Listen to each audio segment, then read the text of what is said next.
When I was a leader of a group of people who were in alcohol rehabilitation and drug addiction rehab, and I walked into the room to be a part of this group, and there was a sign on the wall that says, "There are no justified resentments."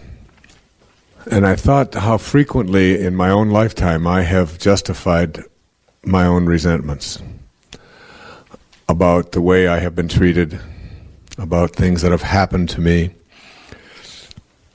about the way I have viewed other people's behavior and putting the attention on myself and so on.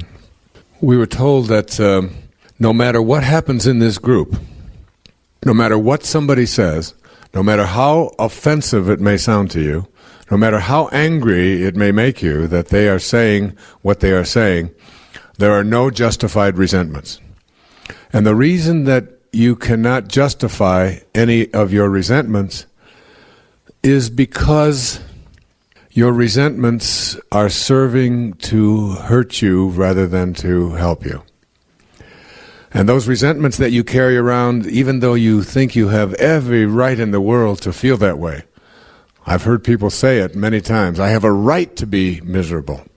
Married to the person that I'm married to. If you were married to this person, you would feel that you had a right to be miserable as well. And people go around defending their rights to be miserable, or defending their rights to be unhappy, or even defending their rights to be depressed.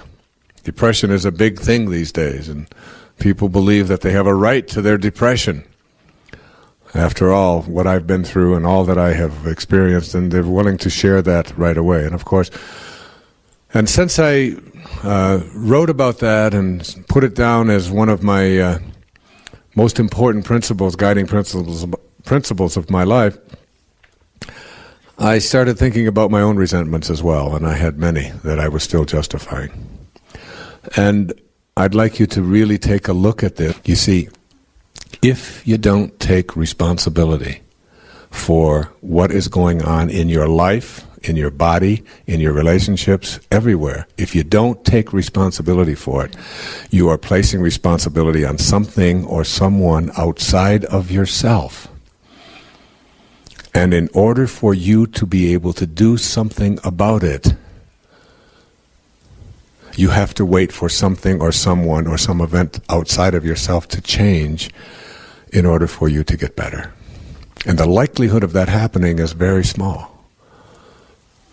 But if it's on you, and it is yours, and you own it, then at least you have the potential or the capacity or the ability to be able to create the willingness to say, I think I'm going to work at doing something about this. I'm going to haul in a miracle. I'm going to call in one.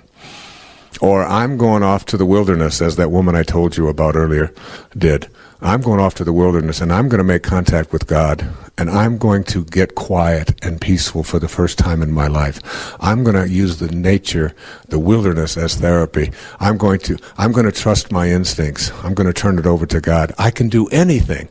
But if it's somebody else's fault, or the fact that we live in a carcinogenic world, or the fact that something out there happened when I was a little boy or a little girl, I can't change the facts. I can't change the facts. But I can change how I deal with them. So blame has to go. Now, in order to rid yourself of blame, you have to practice something called forgiveness. You can't get past the $1,000 level where you can leave this program with at least something unless you're willing to forgive. And A Course in Miracles has one of the most profound lines I've ever come across. It says, in order to forgive, you must have blamed. If you never blamed, you don't have anything to forgive. You don't have anyone to forgive. So getting rid of blame and forgiveness are synonymous terms. They're the same thing. And forgiveness As Mark Twain said, forgiveness is the fragrance that the violet sheds on the heel that has crushed it. Forgiveness is the lesson of visionary consciousness. It's the image of Jesus on a cross and being further tortured, and out of him comes, forgive them, for they know not what they do. And what is meant by that in my heart is they don't understand that when they throw a spear into me, they're throwing a spear into all of humanity.